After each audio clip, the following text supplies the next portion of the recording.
Hey guys, welcome back to my channel, and it's Debsy, and the place to be, it's Debsy, bloop, that's me, ooh, Debsy, boop. Hey guys, happy Monday. I hope everybody had a great day. It was a craptastic day for me, craptastic. But listen, it's over.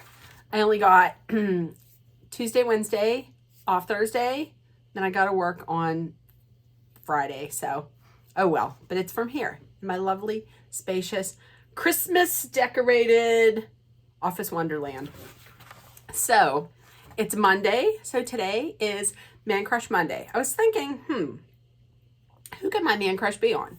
I was scrolling through TikTok and I came across this Scottish gentleman. So today's Man Crush Monday is on Professor X himself, James McAvoy. So James McAvoy, he was born in Glasgow, Scotland on April 21st, 1979. He started his acting career way back in 1995 with a film called The Near Room.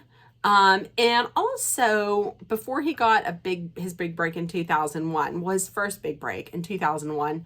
He worked a lot of theater in the West End and also some TV, and also did some TV work. 2001 is the first time the world got a bit of a taste of James McAvoy. It was in the HBO miniseries that was executive produced by Steven Spielberg and Mr. Tom Hanks, Mr. National Treasure Tom Hanks, and it was Band of Brothers. Between 2001 and 2003, he did quite a few miniseries. He was in the miniseries White Teeth, and then two more miniseries in 2003, and that was Frank Herbert's Children of Dune, and that was a sci-fi miniseries, and then also State of Play. In 2004, he was in the romantic comedy Wimbledon, I believe. That was with Paul Bettany. And also in 2001, he was in a dramedy, which was it was an Irish film called Inside I'm Dancing. In 2005, he was cast in Walt Disney's The Chronicles of Narnia, The Lion, the Witch, and the Wardrobe. In 2006, his next role came thanks to actor Forrest Whitaker, who suggested him to the director of the film, and that was for The Last King of Scotland. And he actually had won the award for Best Actor of the Year for Scotland's BAFTA Awards, and then he was nominated for the BAFTA Awards. I guess there's like the BAFTA Awards in the UK, and then Scotland's BAFTA Awards. So he won Best Actor of the Year for Scotland's BAFTA Awards. In 2007, he was in Becoming Jane. He was also in the movie Penelope with Christine Ricci. In 2007, he also had his big breakthrough role, and that was Atonement, and that was with Keira Knightley. The film was nominated for 7 Academy Awards and 14 BAFTAs. Both actors, both Keira Knightley and James McAvoy, were nominated for Golden Globes at the 65th Annual Golden Globes. In 2008, he was in a film called Wanted, and that was with Angelina Jolie and Morgan Freeman. Now, the studio initially rejected him because they wanted somebody who had more conventional Hollywood leading man looks and physique. And eventually they ended up giving it to him because they wanted somebody a little more geeky. They want someone somewhat geeky. So that's how he had gotten that. Then in 2009, he was in The Last Station.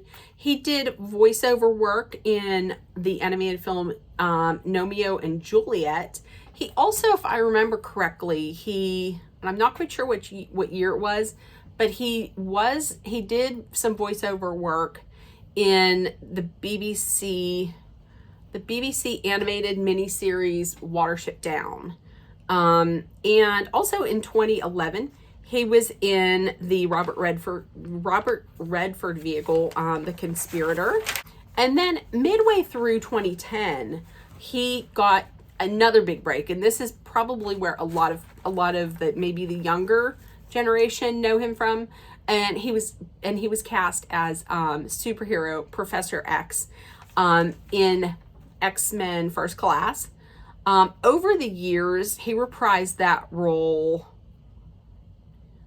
3 times. He did so in 2014 in X-Men Days of Future Present. 2016 was X-Men Apocalypse, and 2019 it was Dark Phoenix. Back to 2011, he was in a British thriller, Welcome to the Punch.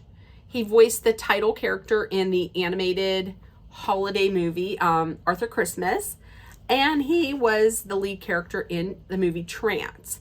2012, he was in a movie called Filth. And then between 2013 and 2015, he was in quite a few plays that ran in London's West End. And then in 2016, he ended up being cast in the role that probably brought him the most recognition from critics, the most praise from critics, and that was in M. Night Shyamalan's movie Split. And in that movie, he played Kevin Wendell Crumb, and this was a guy who suffered from dissociative identity disorder, and he had pretty dangerous capabilities. And like I said, this is probably the role that he had received the most rave reviews from critics. He also reprised that character in a follow-up in 2019 in a movie called Glass. In 2019, he also was in It Chapter 2. And then in the 2020s, he was in several plays in the West End and in Brooklyn. And as far as his charity work goes, he has worked quite a bit with a Ugandan children's charity called Retrack. And what it does is it assists children in Uganda who are on the street. And in 2011, he did something very different for most people to raise money for charity. He did a terrifying base jump from the tallest hospital in the world to raise money for that charity. And he came to be a very passionate supporter of Uganda and the children of Uganda after shooting The Last King of Scotland in Uganda and seeing the situation that they live with. Also, he is a celebrity supporter of the British Red Cross. Also in 2015, he pledged £125,000 to a scholarship program for his for where he went to school, and that is the Royal Conservatoire of Scotland. He also, in March of 2020, he donated £275,000 to help the MHS mitigate the Rona pandemic. I'm not going to say what it is. The Rona pandemic in the UK. Some interesting facts about Mr. James McAvoy. Well, being an actor was not his first plan. His first plan for a career was actually priesthood. He was raised in the Roman Catholic Church. He thought he could become a missionary because he thought his religion and his faith would help him teach people, but also he wanted to be able to travel the world for free. Hey, I can't slight him for that. So acting was not his first choice. He didn't actually get his driver's license until he turned 30. His love of video games nearly ruined one of his movie roles. From what I understand, he was filming Becoming Jane in Ireland, and one of his partners had gifted him an Xbox. He loves video games, so he stayed up 3 nights in a row playing a particular video game. So between the 16-hour work days and staying up all night 3 nights in a row, it was kind of wreaking havoc on him. He was forgetting his lines. It was really affecting him. So he had destroyed it. He ejected it and he burned it on, I guess, like a stovetop cooker. So he's done with video games. And lastly, he was not M. Night Shyamalan's first choice for the lead in Split. That actually went to Joaquin Phoenix, who was also in 2 previous M. Night Shyamalan movies, and that was Signs and The Village, I believe. So Joaquin Phoenix was signed was going to be in it, but then dropped out at the last minute due to I guess, conflict with another movie that he had signed on to do. So that is a little bit about James McAvoy. Probably started off up here in the video and then went down. It's, once again, it goes all the way back to the office with the chair that just randomly goes down. So I hope you enjoyed that. That little part had nothing to do with James McAvoy. Hope you enjoyed all the interesting information about a pretty interesting man. And I hope you also enjoy the slideshow that I'm going to put somewhere here. If nobody else has told you yet today, I love you. You're loved, seen, and heard.